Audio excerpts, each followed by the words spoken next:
Si Clint ay pinanganak at nakatira sa Gubat ng Leyte. Hindi marangya ang kanilang buhay dahil sapat lamang ang kinikita ng kanyang mga magulang. May pera ka ba dyan? Pambili lang natin ng bigas, naubos na kasi. Pasensya ka na. Ito lang ang nakita ko sa pagkakakit kanina sa palengke.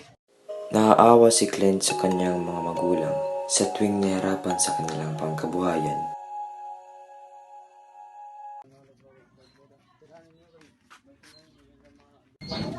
Nay, magpapaalam lang po sana ako.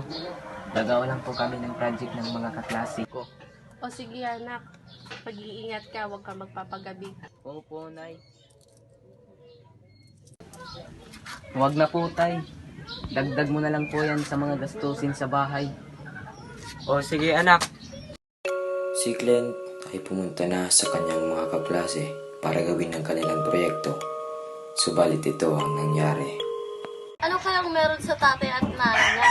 Ayun, nakita ko kahapon ang tatay niya naghahakot ng kahoy at ang nanay naman niya naglalabandira.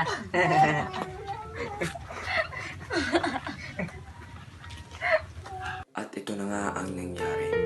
Hindi pa siya tuluyang makalapit. Naririnig na niya na pinagtatawanan siya ng mga kaklase dahil lamang sa trabaho ng kanyang mga magulang.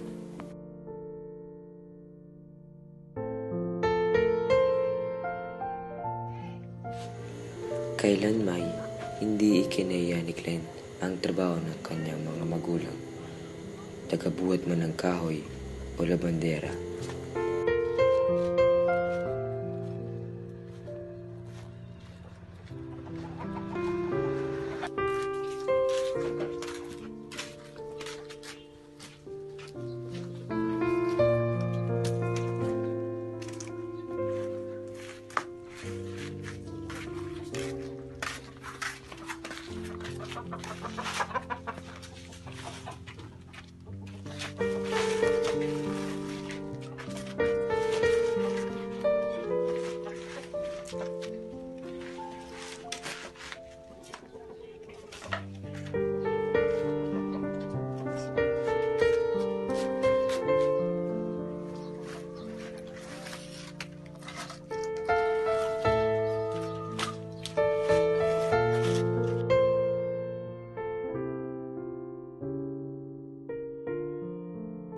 Boss, tapos na po ang trabaho.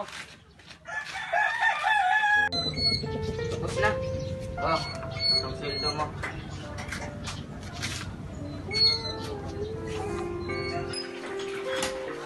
At ito ang ina ni Clint. Pareho sila na pinagtatrabahuan ng asawa niya.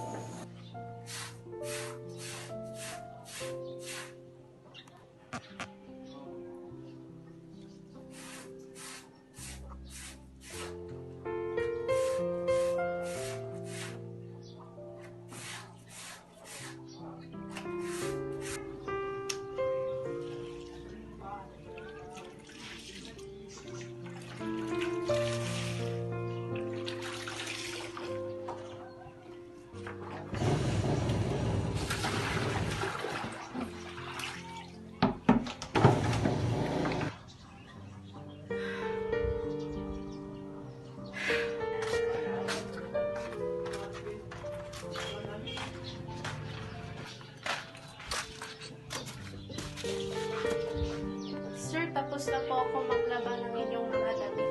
Ah, tapos na ba? Opo. Oh, ito. Salamat ha.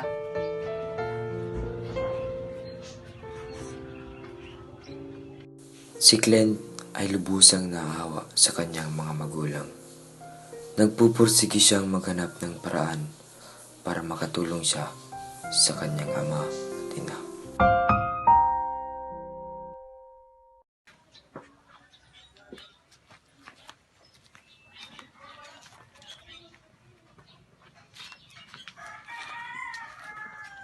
Boss, pwede po bang mag-apply ng trabaho? Bakit ilang taon ka na ba? 15 taon gulang po. Ah, ang bata mo pa. Parang awa mo lang. Naaawa na kasi ako sa aking mga magulang. Kailangan kong humanap ng paraan para matulungan sila. Pasensya ka na bata. Sa edad mo lang, bawal ka pa dito magtrabaho. Boss, maawa ka naman. Pasensya na bata, maghanap ka na lang ng iba. Hindi man siya pinagtrabaho dahil bata pa siya. Pero pinaglaban niya na mabata man o matanda ay may karapatang magtrabaho dahil lahat tayo ay pantay-pantay at gawa ng buong may kapal. At makalipas ng ilang taon, sa dahilan ng pagpupursige rin ni Clint sa pag-aaral, natupad niya ang kanyang pangarap na maging engineer at ngayon namumuhay na sila ng kanyang pamilya ng masaya at mapayapa.